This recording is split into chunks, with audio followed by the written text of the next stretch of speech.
우리가 지난주부터 이제 야고보서 다시 보고 있습니다. 야고보서는 공동서신이라 그랬어요. 공동서신이란 말이 뭐예요? 일반적인 모든 교회의 성도들에 대해서 이제 쓴 성경이다, 이렇게 볼 수 있죠. 그래서 특별히 야고보서는 우리의 믿음과 삶에 대해서 말씀한다 했죠.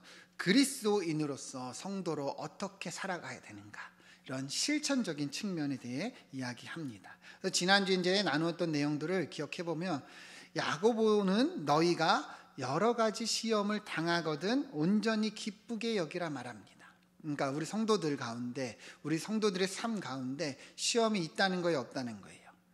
있다는 거예요. 반드시 시험이 있어요. 특별히 이것은 시련이라 그랬어요. 고난이 있다는 거예요. 그런데 왜 이것에, 이 시험이 올 때에 기뻐하라 말합니까? 이는 시험이 우리로 인내를 만들어내고, 이 인내가요 조금도 부족함이 없게 우리를 단련하기 때문이죠. 로마서에서도 바울이 말했죠. 시련이 인내를, 인내가 연단은 소망을 이루게 함이라. 여러분, 그러니까 시험, 시련, 이게 우리에게 소망을 이룰 수 있는 귀한 도구가 된다는 거예요. 그러니까 그리스도인은 시험이 있을 때, 어려움이 있을 때 어때요? 오히려 기뻐할 수 있다는 것이죠. 그러니까 야고보가 말하는 것은 시각이에요, 시각. 우리가 시련을 어떻게 바라봐야 되는가, 시험이 올 때 이것을 어떻게 바라봐야 되는가. 하나님 힘들어요, 나 못하겠어요, 나 정말 왜 나한테 이런 것을 주십니까가 아니라, 이것을 통해서 우리가 유익을 얻게 된다는 것을 바라보라는 거예요. 고난 자체가 아니라 고난 뒤에 있을 유익을 바라보는 게 뭐예요? 우리 그리스도인이라는 거예요. 여러분, 시험이 올 때, 고난이 올 때 기뻐하시기를 축원드립니다. 이것 때문에 우리가 더 성장하고 더 단련되고 더 소망을 이룰 수 있다는 거예요. 특별히 야고보는요, 하나님께 구하라 얘기해요. 어려울 때, 힘들 때 지혜가 부족하거든 구하라. 능히 하나님이 주신다는 겁니다. 여러분, 하나님이 도와주세요, 안 도와주세요? 도와주는 거예요. 그러니까 너무 어려울 때 힘들어하지 마시고 하나님께 기도하시기를 축원드립니다. 반드시 도와주신다는 거예요. 그러나 기도할 때 어떻게 기도해야 됩니까? 의심하지 말고, 두 마음을 품지 말고 하나님이 능히 이루실 줄을 믿음으로 기도하시기를 바랍니다. 그러면 주님이 반드시 들어주신다는 거예요. 여러분, 이것이 우리 성도의 삶인 줄 믿습니다. 어려움이 있는 게 이상한 게 아니에요. 고난이 있을 수 있고 시험 당할 수 있어요. 이거 반드시 누구나 일어날 수 있어요. 그러나 이 뒤에 있을 유익, 내가 이것을 잘 이겨내서 더 성장할 거야, 더 하나님이 단련시켜 주실 거야, 요셉처럼 내가 쓰임 받을 거야. 여러분, 이런 유익을 바라보면서 하나님께 기도하며 우리는 나아가야 된다는 것입니다. 자, 이제 오늘 말씀을 보면, 자, 9절 10절을 보면, 자, 야고보는 낮은 형제는 자기의 높음을 자랑하고 부한 자는 자기의 낮아짐을 자랑하라 말씀합니다. 자, 자기의 높음과 낮아짐을 자랑하라. 오늘 주제가 이 자랑에 관한 거예요. 여러분, 자랑이 뭐예요? 자랑. 여러분들 많이 하시잖아요, 그죠? 자랑이 뭐예요? 이 사전적인 의미로 보면 다른 사람에게 좀 칭찬받을 거, 그게 나에게 있으면 드러내놓고 말하는 게 자랑이라는 거예요. 여러분, 이 자랑, 사실 남이 볼 때 나한테 좀 좋은 게 있으면 말하고 싶은 건데요, 사실 대부분의 사람들이 이렇게 자랑하는 것을 어때요? 좋아하죠, 그죠? 자랑하는 거 좋아합니다. 저희 집에도 어린아이들이 있지만 이 아이들이 뭐 장난감을 산다든지 뭐 어디를 놀러 가든지 하면 그렇게 친구들이든 주변 사람들에게 자랑합니다. 이미 막 몇 주 전부터 다 자랑을 하고 다녀서 다 알고 있어요. 그 정도로 자랑을 합니다. 이 어린아이들만 자랑합니까? 그렇지 않죠. 어른들도 자랑하잖아요. 뭐 집을 사든지 뭐 차를 사든지 아니면 뭐 이렇게 뭐 좋은 가방 같은 거 사면 자랑하고 싶어 합니다. 뭐 드러내놓고 나 가방 샀다는 안 하지만 살짝 매면서 안녕 이러면서 이렇게 보여주고, 그죠? 이게 이제 인간의 심리예요. 뭐 드라마 같은 데 보면은 뭐 그런 거 많이 나오죠. 뭐 노인이라고 다릅니까? 다르지 않아요. 제가 전에 이게 지하철을 타고 가는데 옆에 노인 두 분이 앉아 계셨는데 이야기하는 것을 들어보니까 뭔 얘기냐? 자기 손주 자랑, 자식 자랑. 얘 천재인 것 같다. 벌써 뭘 뗐다, 다 했다 막. 그걸 듣고 있으니까 그렇구나. 근데 듣는 사람은 또 어떻게 합니까? 가만히 듣고만 있습니까? 아니죠. 나도 그렇다. 우리 애가 뭐 이렇다. 계속 자랑하시더라고요. 그러니까 인간의 본능이에요. 자랑하고 싶은 게. 그죠? 자, 근데 중요한 거는 우리 그리스도인은 어떻게 살아가야 하느냐예요. 세상의 사람들처럼, 세상처럼 우리가 뭐 잘난 거를 자랑하며 살면, 여러분, 우리가 그리스도인으로서 뭐가 다르겠어요? 그죠? 그러면 그리스도인은 무엇을 자랑해야 되냐? 자, 이것이 이제 오늘 말씀의 주제라는 거죠. 자, 다시 이제 9절, 10절을 보면, 자, 9절부터 보면 낮은 형제는 자기의 뭘 자랑하라고 얘기합니까? 높음을 자랑하라고 얘기합니다. 어떻게 보면 굉장히 좀 역설적인 표현이에요. 난해하죠. 낮은 형제가 어찌 자기의 높음을 자랑할까? 그죠? 낮은데 어떻게 높음을 자랑해? 여러분, 이 의미를 우리가 잘 알아야겠죠? 낮다는 것은 뭐냐면, 이 타페이노스라는 이제 단어가 쓰여졌는데, 오늘 본문에서는 낮은이라고 낮다 이렇게 표현하지만 사실 원어로 보면은 이 의미는 낮다는 것뿐만 아니라 가난하다 이런 의미를 가지고 있어요. 가난하다, 어렵다. 그러니까 삶이 좀 비천한 것을 얘기를 하는데요. 이 10절에 보면은 부한 자는 자기의 낮음을 자랑하라 이렇게 표현을 하기 때문에 대조를 이루고 있어요. 그러니까 여기서 낮은 형제라는 의미는 누구를 지칭하느냐? 가난한 사람들을 지칭한다고 볼 수 있어요. 그러니까 가난한 사람들은, 어려운 사람들은, 좀 삶이 힘겨운 사람들은 자기의 높음을 자랑하라 이런 의미가 되는데요. 그러면 여러분, 이 자기의 높음은 무엇일까요? 가난한 사람이 어떠한 높음을 자랑할 수 있을까요? 여러분, 그리스도인에게 높음이 무엇이 있습니까? 영어 성경으로 보면 이 높음은요, 하이 포지션이라고 되어 있어요. 그러니까 신분을 말하는 거예요. 비록 우리가 가난하고 좀 뭐 삶이 어려울 수는 있지만 우리의 신분은 어때요? 이미 높아져 있다는 것이죠. 그러니까 이 높아진 신분을 자랑하라는 건데요. 우리가 예수님을 믿어 무엇이 되었습니까? 하나님의 자녀가 되었죠. 우리 신분이 어때요? 하나님의 자녀로서 높아졌어요. 그죠? 그러니까 삶이 좀 힘들고 어려울 수는 있지만 그것이 우리의 신분을 좌지우지합니까? 못합니까? 못하죠. 그죠? 그러니까 어려울 수는 있지만 그거에 주눅들지 말고 우리의 높아진 신분을 자랑하라는 거예요. 에베소서 1장 3절부터 보면 바울은 말합니다. 찬송하리로다 하나님 우리 주 예수 그리스도의 아버지께서 그리스도 안에서 하늘에 속한 모든 신령한 복을 우리에게 주셨다. 우리가 그러니까 하나님의 신령한 복을 받았다는 거예요? 안 받았다는 거예요? 받았다는 거죠. 4절 보시면 이 복이 뭐냐? 창세 전에 그리스도 예수 안에서 우리를 택하시고 거룩하고 흠이 없게 하시려고 5절 보면 그 기쁘신 뜻대로 우리를 예정하신 거. 그러니까 우리가 받은 그 축복이 뭐예요? 하나님이 우리를 창세 전부터 예수님 안에서 택하시고 예정하신 거예요. 무엇으로 예정하셨습니까? 그리스도로 말미암아 자기의 아들들이 되게 하셨다. 여러분 여기서 아들이라 그래서 난 딸인데 이렇게 생각하시면 안 되죠. 하나님의 자녀가 되게 하셨다. 이것이 우리가 받은 뭐예요? 축복이죠. 신령한 복이죠. 그러니까 우리는 이미 그리스도 안에서 이처럼 하나님의 자녀가 되는 놀라운 축복, 우리가 이렇게 높아진 자라는 거예요. 높아진 신분을 가졌다는 거예요. 그러니까 좀 가난하고 어려워도 주눅들 필요가 있어요, 없어요? 있어요, 없어요? 없어요. 우리는 하나님의 자녀로서 이런 자부심, 프라이드가 있어야 된다는 거예요. 어디 가서 주눅들 필요 하나도 없어요. 예? 가서 우리는 하나님 자녀로서 어깨 딱 펴고 자랑할 수 있다는 거예요. 여러분 왕이 자녀를 낳으면 이 자녀는 어떤 신분을 갖습니까? 예?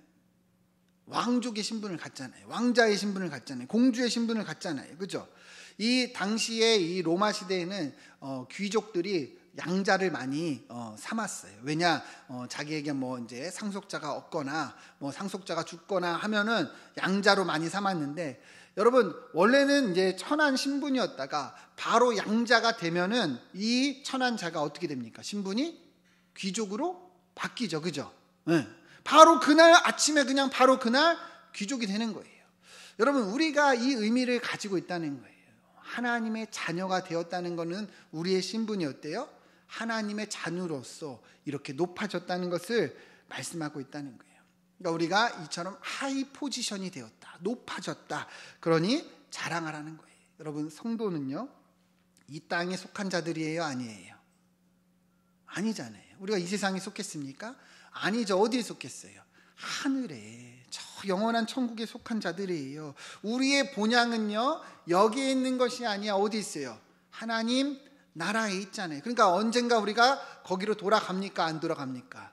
돌아가잖아요. 그러니까 잠시 이 땅에 살면서 좀 어렵다고, 힘들다고 주저하거나 낮아지거나 그렇게 애통할 필요가 전혀 없다는 거예요. 우리의 본향은 저 영원한 천국에 있고 우리는 그곳에 가서 하나님과 함께 왕노릇 할 것입니다. 믿으십니까?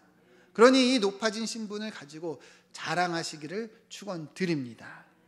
여러분, 사실 이 부자라는 거, 부유하다는 거, 돈이 많다는 것은 상대적인 개념이에요. 상대적인 개념이 뭐예요? 다른 사람과 비교해서 우리가 느끼는 개념이라는 거예요. 여러분, 한번 생각해 보세요. 나 혼자 이 땅에 산다면, 여러분, 아담이 혼자 처음 있었을 때 여러분 자신이 부자거나 가난하다고 느낄 수 있었을까요? 전혀 그렇지 않죠. 여러분, 나 혼자 있다고 생각해 보세요. 나 혼자 이 땅에 사는데 내가 부자라고 느낄까요? 가난하다고 느낄까요? 그렇지 않죠. 왜 부자라고 느끼고 왜 가난하다고 느낄까요? 다른 사람과 비교하기 때문이죠. 저 사람은 있는데 나는 없다. 저 사람은 가지고 있는데 나는 못 가지고 있다. 그러니까 나는 가난하다. 쟤는 부자다. 이렇게 생각을 한다는 것이죠. 상대적인 거예요. 그러니까 부라는 것 자체가. 제가 전에 한번 말씀드렸죠. 캄보디아 단기 선교를 갔는데 정말 이 많은 아이들이 봤는데 다 대부분이 신발이 없어요. 맨발로 이렇게 다니더라고요. 저희가 이제 막 그 한국에서 이제 티셔츠 같은 거를 한 200벌 정도를 가지고 이제 갔어요. 그래서 미리 광고를 했는데 그 티셔츠를 받으려고 뭐 몇 시간 거리에서 아이들이 이미 광고가 돼서 걸어와서 기다리고 있더라고요. 저를 보자마자 막 엄청 좋아해요. 막 티셔츠를 이렇게 막 나눠주고 막 그러고 이제 간식을 나눠주는데 가만 보니까 그 많은 아이들 중에 몇 명이 진짜 드물게 슬리퍼 신고 있는 애들이 있고 운동화 신고 있는 애가 있어요. 그럼 그거를 딱 보는 순간에 제가 뭘 느꼈을까요? 쟤 부자인가 보다. 쟤네 집 좀 사나 보다. 야, 쟤 슬리퍼 신었다. 야, 쟤 운동화 신었다. 그러니까 슬리퍼보다 운동화는 더 대단해 보이죠. 야, 쟤는 진짜 부자인가 보다. 이런 생각이 들더라고요. 여러분, 부라는 개념이 이렇다는 거예요. 여러분들 중에 신발 없으신 분 한번 손 들어보세요. 신발 없으신 분들 제가 사드릴게요. 여러분들 우리는 신발 없어서 고민합니까? 아니죠. 뭘 신을까? 그죠? 얼마나 더 좋은 걸 신을까? 이런 거에서 상대적인 빈곤을 누리는 거지. 여러분, 진짜 우리가 가난한 사람이 있냐는 것이죠. 우리는 캄보디아 가고 아프리카 가면 거기 상위 1% 안에 들어요. 여러분, 이 부라는 개념에 대해서 제가 얘기를 하는 거예요. 우리 인식을 얘기하는 거예요. 정말 내가 가난해서 가난하냐? 내가 정말 부자여서 부자이냐? 이런 것이 아니라는 것이죠. 여러분, 그리스도인은요, 그렇게 살아가는 자들이 아니라는 거예요.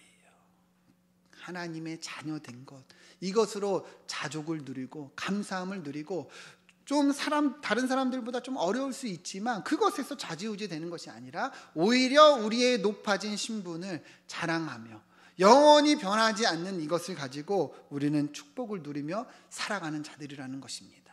여러분, 가난하십니까? 아니죠, 그죠? 우리는 부자예요. 주님 안에서 풍요를 누리고 있습니다. 여러분, 높아진 신분을 자랑하면서 이 부요함을 누리며 살아가시기를 축원드립니다. 자, 9절 10절을 보면, 자, 9절에서 낮은 형제는 이렇게 자기의 높아진 신분을 자랑하라 했어요. 자, 10절을 보면 그 다음에 이제 야고보가 바로 얘기를 하는데 이제는 부한 자에 대해서 얘기를 합니다. 부한 자는 뭘 자랑하래요? 자기의 낮아짐을 자랑하라 얘기합니다. 부한 자는, 부자는, 많이 가진 자는 그 가진 거 자랑하지 말고 자기의 낮아짐을 자랑하라는 거예요. 그러면 또 이것도 뭔 의미냐 이렇게 생각이 되죠. 자, 이 낮아짐이라는 것은 앞서는 하이 포지션이라고 그랬죠. 그럼 이번에는 로우 포지션이에요. 근데 이 로우 포지션은 뭐냐면 우리가 예수님 믿기 이전의 삶을 말하는 거예요. 예수님을 믿어서 이제는 하나님의 자녀가 되었죠. 그러면 예수님 믿기 전에는 뭐였어요? 하나님의 자녀가 아니었죠. 아무런 소망이 없는, 영적으로 정말 죽을 수밖에 없는 비천한 자였어요. 그러니까 어때요? 내가 좀 이제 좀 가졌다고, 좀 부유함을 누린다고 그냥 목이 고다져 가지고 자랑하지 말고, 내가 얼마나 영적으로 비참한 존재였는지를 기억하면서 그 겸손하게 살아가라는 거예요. 에베소서 2장 1절부터 보면 바울은 분명하게 얘기를 합니다. 그는 허물과 죄로 죽었던 너희, 죄로 인해서 죽었던 너희, 여러분과 저를 얘기하는 거죠.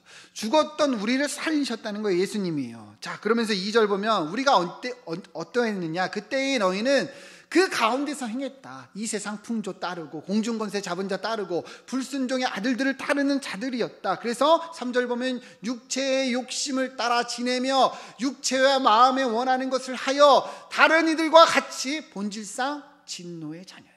죽을 수밖에 없는 존재였다는 거예요. 여러분, 이거 인정하십니까? 우리가 예수님 믿기 전에는요, 아무 소망 없었어요. 그냥 세상 사람들과 다르지 않았어요. 그냥 욕심대로, 내 마음대로 그냥 죄 지으면서 살아갔어요. 그게 옳은 건지 안 옳은 건지도 모르고 그렇게 살았다는 거예요. 그러나 예수님으로 인해서 우리가 어때요? 하나님의 자녀가 되었죠. 4절 보면 긍휼이 풍성하신 하나님이, 긍휼이 뭐예요? 불쌍히 여기는 거죠. 그죠? 하나님이 우리를 불쌍히 여겨서 우리를 사랑하사 그 큰 사랑으로 인해서 5절 보면 허물로 죽은 우리를 그리스도와 함께 살리셨다.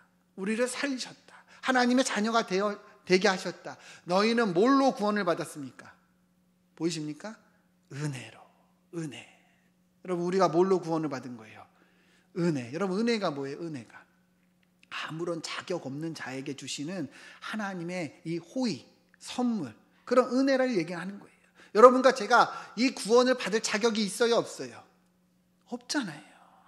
아무런 자격이 없어요. 근데 주님이 은혜로 우리를 이렇게 구원하셨다는 거예요. 그러니까 여러분, 어때야 되는 거예요?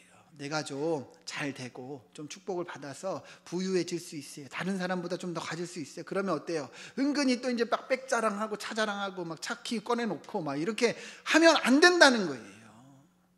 아시겠습니까, 여러분? 늘 뭘 자랑해야 돼요? 우리가 잘 될수록 내가 어떠한 존재였는가, 이 낮아지, 겸손함을 잊지 말아야 된다는 거예요. 여러분, 앞서도 얘기했지만 우리 인간에게는요, 자랑하고 싶은 욕구가 있어요. 본능적으로 그러합니다. 그러니까 그리스도인으로서 여러분 잘 되고 부자이신 분들은 이것을 늘 주의하셔야 돼요. 나도 모르게 나와요. 나도 모르게 이야기하고 있고 나도 모르게 자랑하고 있다는 거예요. 여러분, 그럴 때마다 어떻게 해야 됩니까? 정신 차려를 외쳐야 돼요. 정신 차려, 정신 차려.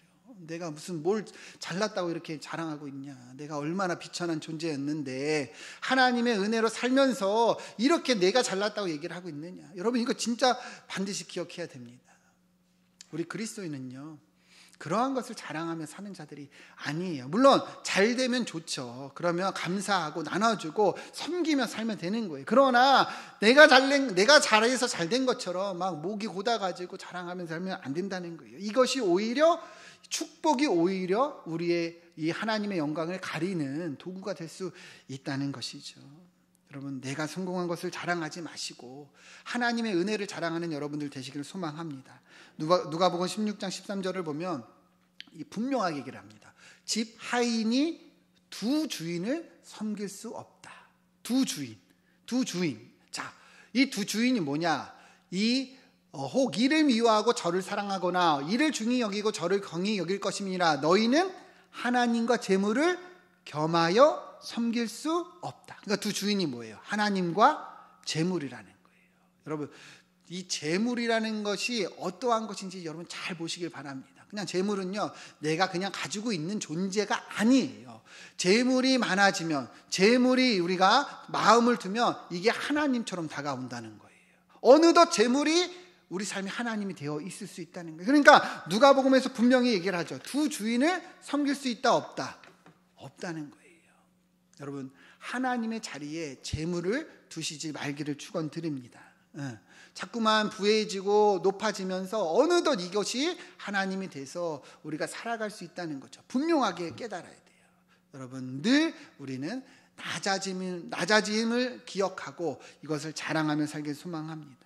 삶에 좀 여유가 있을 때 오히려 더 낮아지세요. 좀 잘 될 때 우리 집이 뭐 이제 개발이 되고, 우리가 산 집이 막 오르고, 내가 가지고 있던 땅이 막 오르고, 막 내가 가진 주식이 막 부유해지고, 내가 좋은 직장에 들어가고, 내 자식이 좀 잘 되고, 이럴 때 낮아지라는 거예요. 여러분 이해가 되십니까? 그것이 우리 그리스도인의 삶입니다. 그래서 잘됨으로 다른 사람을 도와주고, 초대교회와 같이, 그죠? 자기의 소유를 팔아서 어려운 사람들을, 어려운 성도들을 돕는 그러한 삶이 되어야 된다는 것입니다. 이러한 은혜가 있기를 축원드립니다. 자, 빌립보서 보면 바울도 그러했어요. 빌립보서 3장 4절 보면 바울은요, 자랑할 것이 엄청 많은 사람이었어요. 육체를 신뢰할 만한 하며, 만일 누구든지 다른 이가 육체를 신뢰할 것이 있는 줄로 생각하면 나는 더욱 그러하다. 여러분 바울 잘 알고 있죠, 그죠? 정말 뛰어난 사람이에요. 정말 신분부터 난 사람이고 많은 것을 배우고 부유했어요. 그래서 5절 보면 8일 만에 할례를 받고 율법으로는 바리새인이다. 그러니까 우리로 보면 서울대 출신이라는 얘기예요. 그리고 6절을 보면 열심으로 교회를 박해하고 율법에 의뢰는 흠이 없는 자라. 율법도 잘 알고 지켰다는 거죠. 그러니까 존중을 받을 수 있는 그런 존재라는 거예요. 그런데 7절 보세요. 뭐라고 고백합니까? 그러나 무엇이든지 내게 유익하던 것을 내가 그리스도를 위하여 다 해로 여길 뿐이다. 그러니까 세상의 자랑, 세상의 그 부, 세상의 어떤 높은 기준들이 예수님 앞에 어때요? 걸림돌이 된다는 거예요. 그런 것을 자꾸만 자랑하면 그리스도를 위해서 해를 여긴다, 방해가 될 뿐이라는 것이죠.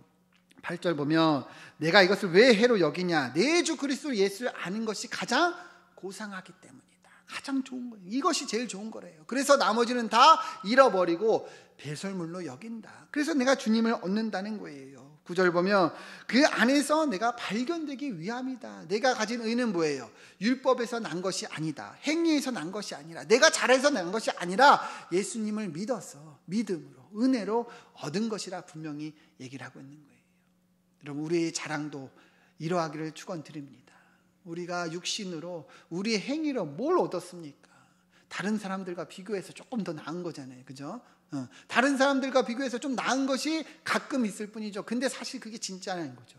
진짜가 아니다. 우리의 자랑은, 우리가 진짜 얻은 것은 은혜로 얻은 것, 그리스도를 믿음으로 얻은 이 하나님의 자녀. 그러니 늘 겸손하게 이것을 고백하며 살라는 것이죠. 여러분 이것이 우리 성도가 자랑해야 될 거예요. 우리 성도가 드러낼 것입니다. 우리의 낮음이 뭔지 알고, 우리의 높음이 뭔지 알고, 여러분 그것을 자랑하며 살아가는 여러분들 되시길 소망합니다. 10절 보면 이 야고보가 왜 그것을 얘기를 하느냐, 부한 자는 왜 자기의 낮아짐을 자랑하라 하는가. 이는 이 부가, 이 우리가 가진 재산이 풀의 꽃과 같이 지나감이라. 영원하다는 거예요? 영원하지 않다는 거예요? 영원하지 않다는 거예요. 11절 보면 해가 돋고 뜨거운 바람이 불어 풀을 말리면 꽃이 떨어져 그 모양의 아름다움이 없어지리니 부한 자도 그 행하는 일에 이와 같이 쇠잔하리라. 아멘. 우리가 가진 재산이 영원합니까? 영원하지 않습니까? 영원하지 않아요. 아무리 부자여도, 얼마 전에 삼성 이건희 회장이 사망했지만 그 가진 재산 가지고 갑니까? 의미가 있어요, 없어요? 없잖아요. 없다는 거예요. 그러니까 이 땅에서 좀 내가 있다고 해서 여기에 소망을 두지 말고 자랑하며 살 것이 아니라 영원한 것에 소망을 두고 살아가라는 것입니다. 여러분 우리 교회도 이제 앞에 보면 화단이 있지만 겨울이 이제 지나고 이제 봄이 되면 꽃이 또 이제 필 거예요, 그죠? 근데 또 겨울이 되면 어떻게 됩니까? 그 꽃이 져요, 안 져요? 지죠. 이게 우리의 인생이에요. 그죠? 우리 인생이에요. 우리도 잠시 지나가는 인생이고, 우리가 가진 모든 것도 다 그러한 것입니다. 그러니까 영원한 것에 우리는 소망을 두어야 하는 거예요. 시편 102편 11절 12절 같이 한번 읽어보겠습니다. 시작. 내 날이 기울어지는 그림자 같고 내가 풀에 시들어짐 같으니이다. 여호와여 주는 영원히 계시고 주에 대한 기억은 대대에 이르리이다. 아멘. 11절 다시 보면 내 날은 기울어지는 그림자 같아요. 여러분 시간이 지나면 해가 뜨고 질수록 우리 그림자는 어때요? 기울어집니다. 시간이 가요, 안 가요? 가죠. 여러분들 인생 한번 돌아보세요. 언제 내가 이렇게 나이를 먹었나, 이 생각 드세요, 안 드세요? 드시죠. 저 어린 저도 그래요. 언제 내가 이렇게 늙었나? 언제 애들이 이렇게 컸나? 고시구나 고 죄송합니다. 근데 진짜 그렇게 느껴져요. 근데 여러분들은 더 하실 거 아니에요. 잠시 기울어지는 시들어지는 인생이라는 거예요. 영원한 것은 누구십니까? 유일한 하나님. 12절 다시 보면 여호와여 주는 영원히 계시다. 여러분, 하나님은 영원하십니다. 우리가 어디에 소망을 두어야 되는 거예요? 잠시 지나갈 것이 아니라 이 영원한 것, 저 영원한 본향에, 영원한 하나님이 계시는 천국에 소망을 두고 살아가야 한다는 것입니다. 여러분, 오늘 우리는 우리가 가진 낮아짐과 높아짐에 대해서 나누었어요. 그렇죠? 우리가 가진 이 낮아짐은 뭐예요? 우리가 예수 믿기 이전에 우리의 삶이었어요. 그렇죠? 우리의 존재였어요. 그러나 이제는 그리스도의 은혜로 우리가 어떻게 됐습니까? 높아졌습니다. 그러니까 우리의 낮아짐이 무엇인지 알고 높아짐이 무엇인지 알고 이것을 드러내며 자랑하며 살기를 소망합니다. 가진 것에 자랑하고 가진 것에 소망을 두며 살면 안 된다는 거예요. 야고보는 분명하게 얘기합니다. 우리 성도는, 그리스도인은 어떻게 살아가야 되는가? 세상처럼 우리의 높아짐을 자랑하는 것이 아니라 그때의 낮아진 것을 자랑하고, 우리가 좀 어렵고 힘들어도 우리의 높아진 신분을 자랑하며 살아가는 자들이다. 여러분, 이번 한 주 그렇게 살기를 축원드립니다. 우리가 속한 이 가정과 직장과 사업장 가운데서 진짜 자랑할 것을 자랑하고 진짜 겸손해야 될 것을 겸손하며 영원한 하나님 나라의 소망을 두며 우리 살아가기를 소망합니다. 함께 기도하겠습니다.